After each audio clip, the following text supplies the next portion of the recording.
Nakaluto ka na ba ng balon-balunan ng manok? Ako first time ko to lutuin pero marami nagsasabi na masarap kaya tara, try natin lutuin.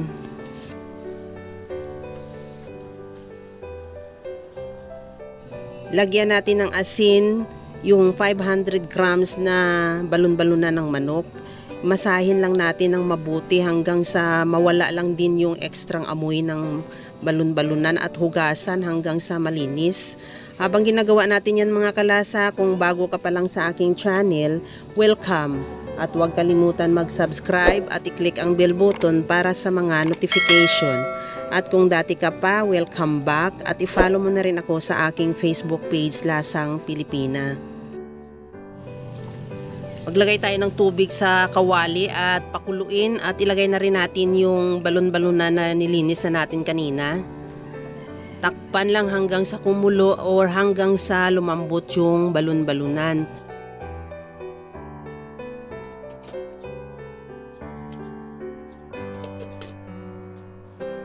Okay na tong ating balon-balunan, malambot na rin. Tanggalin muna natin at ilagay sa bowl at isit aside. Sa kawali, maglagay na tayo ng mantika, igisa yung bawang. Ihalo lang din hanggang sa maglabas ng aroma. Ilagay ko na rin yung sibuyas.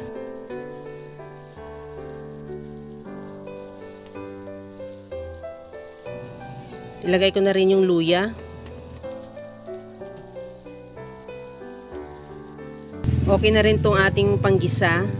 Ilagay ko na yung pinakuluan natin kanina na balon-balunan. Ihalo lang at igisa lang ng mabuti.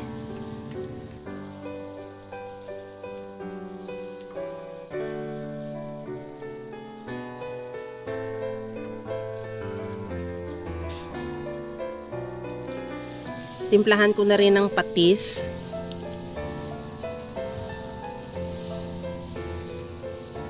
At lagyan ko na rin siya ng paminta.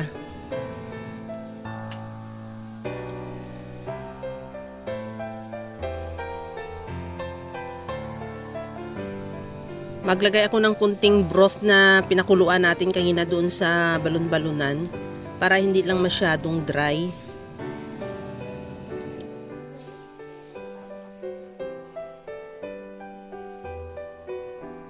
Lagyan ko na rin ng 2 pirasong dahon ng laurel para lalong mawala yung langsa niya kasi minsan di mo maiwasan mayroon niyang maanta na amoy.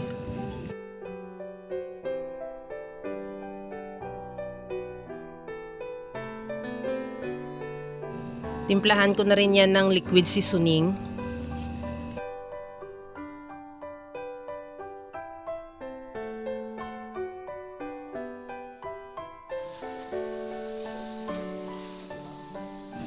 Maglagay na ako ng bell pepper at siling labuyo.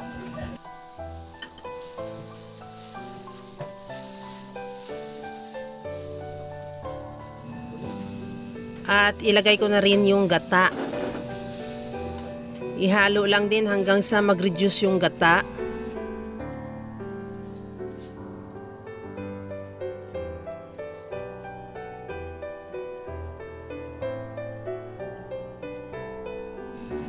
Maglagay ako ng asukal, optional kung hindi mo preferred na may asukal, pwede namang hindi mo lagyan. Pero ako gusto ko may asukal dahil talagang masarap siya pag may asukal.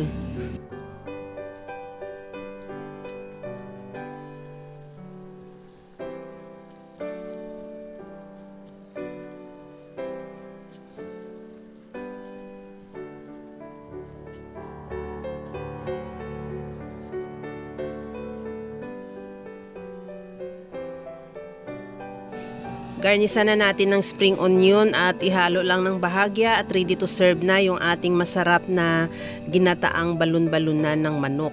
Kaya mga kalasa, kung nagustuhan mo yung ating video, please like na lang at pakishare na rin sa inyong mga friends. At kung bago ka pa lang sa aking channel, subscribe na at i-click mo na rin ang bell button para sa mga notification. Okay na tong ating balon-balunan ng manok, kaya mga kalasa, alam ko kayang-kaya mo rin tong gawin. Kagaya lang lagi sa sinasabi ko na walang hindi marunong magluto basta sa simpleng paraan lang. Hanggang sa muli mga kalasa, thank you for watching. Bye-bye! Okay.